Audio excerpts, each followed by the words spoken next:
Now, if you follow me, we'll go to the future.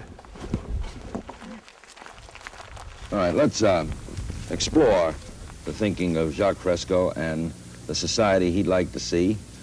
Now, we'll start with this, and you tell me... I'll try to point it out. Yeah, you can point right at it. Most of the cities are based on natural configurations, basic designs in nature. The center of the city, the nucleus, will house an electronic computer, which only controls water purification, the atmospheric conditions, that is, it controls air contamination systems. They maintain safety, they oversee the environment, maintain ecological balance between animal life and plant life.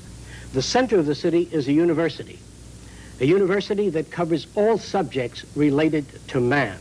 There's no courses that are used to exploit or abuse any other human being.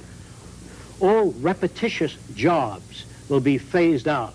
We feel that machines ought to do the filthy or the repetitious or the boring jobs, that man has to be free to pursue the higher things, the higher possibilities of man. In other words, if this... So you came up with this idea for a round city. A round city, a round governmental branch. And then extending out of it would be the Department of Agriculture, Education, Oceanography, the disciplines. The circular scheme or plan brings each district closer to the central dome, which contains the medical, food, shopping, everything else that people need. The circular arrangement makes it easier to operate using far less energy than any other system. And if you start at one end of the city and go through the city, you always return at the same place. Whereas in a linear city, you go to one end, you have to backtrack to get to the same point. So the circular scheme is by far the most efficient. And when cities are contracted in the future, they will be contracted as a whole, as an entire system. In that way, all of the parts and components would be delivered in stages. Like sequel 1 will be the underground, the heating systems, the electric generators, the piping systems, the recycling systems. Then after that, the next layer, which would serve as the first layer that contains the architecture, the foundations for all the buildings, and after that, the erection of structures up from the foundations, starting with the central portion of the city, working its way out to the different radial sectors, and then out to the final housing sectors, and then to the agricultural belt, and then to the recreation areas. The cities themselves are prefabricated. Most of the elements that comprise the structures of the cities are interchangeable, interlocking. They are designed so they can be disassembled just as they were assembled.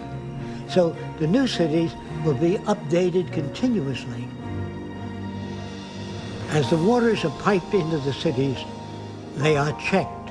And to whatever extent contamination exists, the water processing plants evaporate the water, recondense it, and cleanse it. In other words, all waters piped into the city will be monitored constantly, not by a monitoring system, but several monitoring systems. The same is true of the air above and around the city. It's constantly monitored.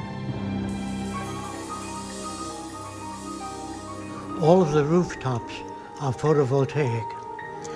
All of the outer skin of the building converts solar radiation into electrical energy.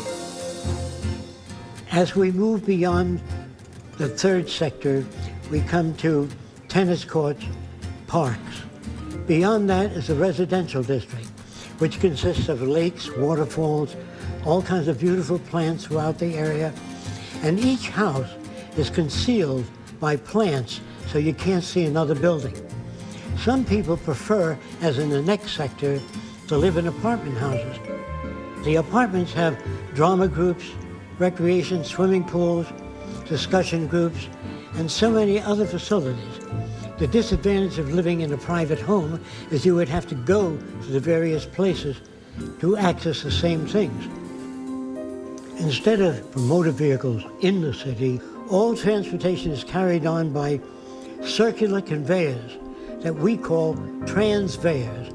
They move radially, circumferentially, and vertically. They serve the function of elevators, buses, conveyors. But if you wish to go to another city, you can take an elevator down beneath the Central Dome, which has maglev trains, etc., that will transport you to the center of any other city or any other region.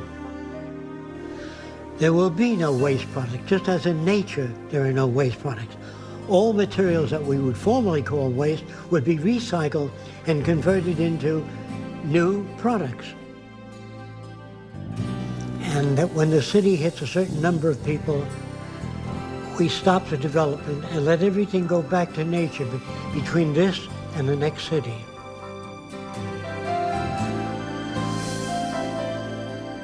It doesn't mean that we can solve all the problems. We can just design and build a far better environment to advance all human beings.